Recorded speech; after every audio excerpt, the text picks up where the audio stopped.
Hey everyone, it's Brandon here from Mahalo Video Games with an educational video walking you through Deadly Premonition for the Xbox 360.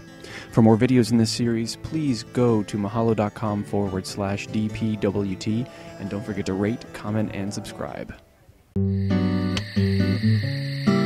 Well then, Agent York, do you have any plans for this evening? I was going to head back to the hotel and go over my notes. I need to contact HQ and give a progress report, too. Okay, and let's call it a day here. Sounds good. Contact my office when you finish your report. We'll pick you up tomorrow morning. Diane, the owner of the art gallery, should be back soon. All right, then, let's do that. Hold on, Agent York. We're going out to eat at Nick's Diner. Would you like to come with us? The diner? That might be nice. Thomas is a great cook, but Nick is the real deal. No visit to Greenvale is complete without eating at the A&G. A very appealing proposition. Zach, what do you think? We can always go back to the hotel after eating dinner. Or go directly back to the hotel. You decide, Zach.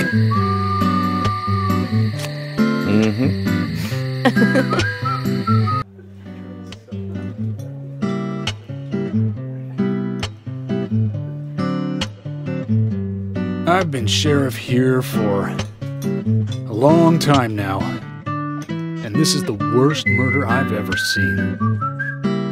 Our town is a little odd in some ways, but it's usually a peaceful place. We had our fair share of cases, but just the regular stuff. A high school kid shoplifting from the milk barn, maybe, or some hot-headed kids fighting, fueled on liquor. Nothing more than that. Agent York, what kind of cases have you dealt with in the past? Not much different from those you've just mentioned. The case I was on until last month, well, the guy killed 7 girls in a 3-month period. He sawed their heads off from the neck and took them back to his house. He cleaned the skulls up and used them as utensils in his daily life, to eat from or as a urine cup. He hated women. That was his way of dealing with it. He'd fill skulls with ice, cola, and rum, and he'd down it in one gulp. For him, that was a holy ritual. The question of his mental state was the pivotal point in the court case. Oh, man. For me, he was insane. 100%. Drinking from the skulls, well, that is one thing.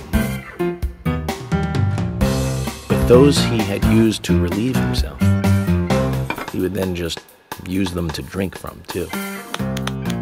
Yeah, that was too much for me. It's just not sanitary.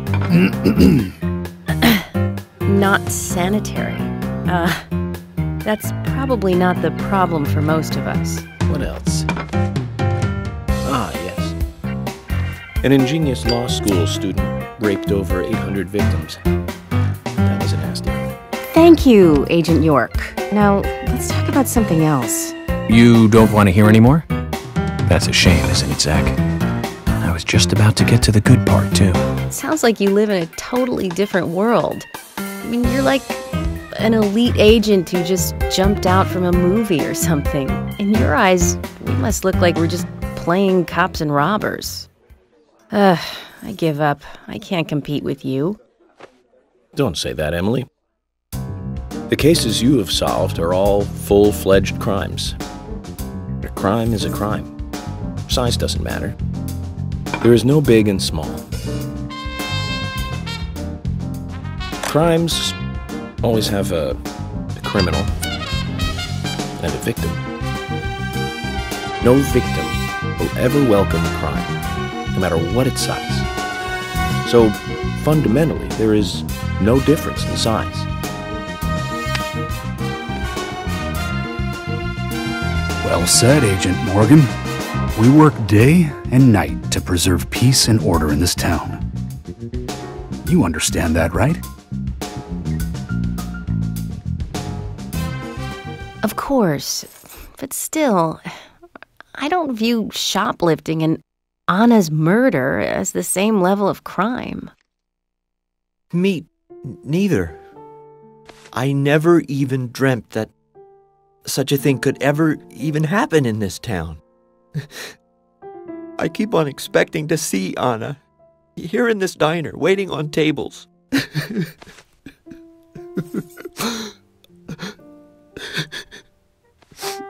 Excuse us, Agent Morgan. We should have made dinner a more uplifting experience. Let's call it a night. Okay. Good night, then.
Nothing.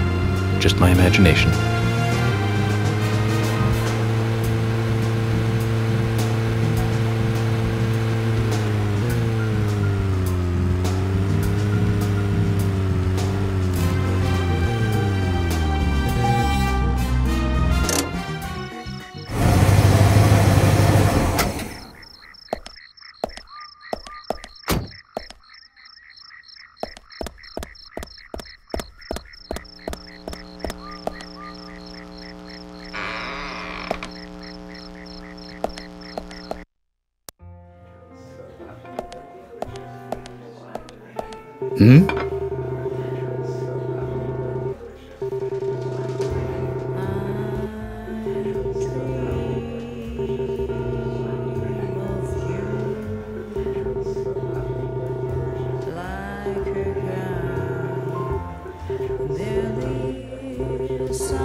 Zach, we can take a rest if you're tired.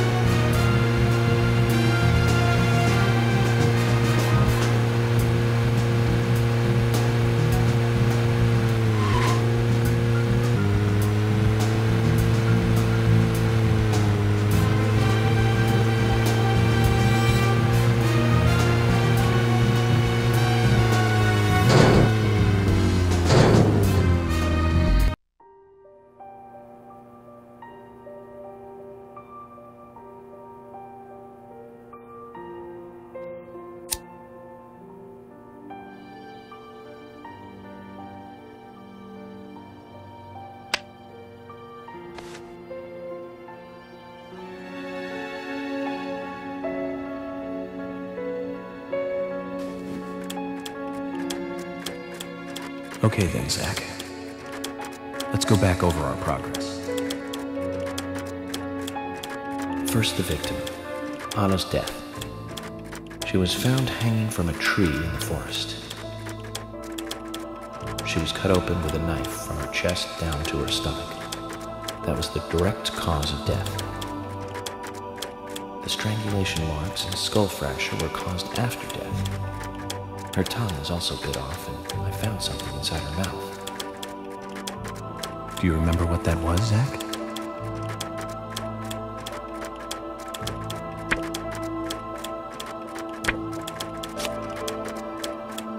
That's right. We found the same red seed in her mouth.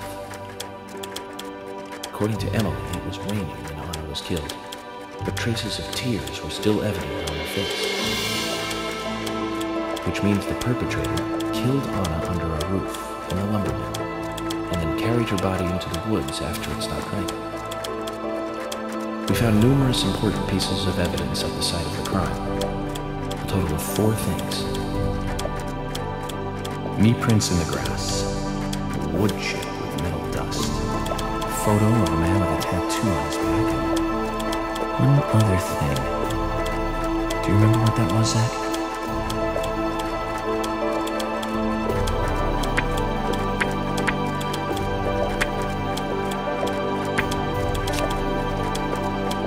That's right, a broken stiletto heel. Aligning this with the other evidence suggests that 2 people came into contact with Anna's body prior to it being discovered by us. Those being the perpetrator who killed Anna and this stiletto heel. There is also the possibility that a third party carried Anna to the woods. That means we could be dealing with 3 people. 2 or 3 people. In any case, Miss Stiletto Heel may have vital information. We need to find her next. We didn't use forensic methods, but we're still closing in on the criminal.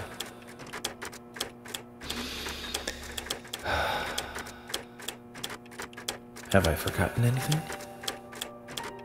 Ah, of course. The marks on her hand tell us that Anna was gripping something when she died. Do you remember that, Zach? What do you think she was holding on to?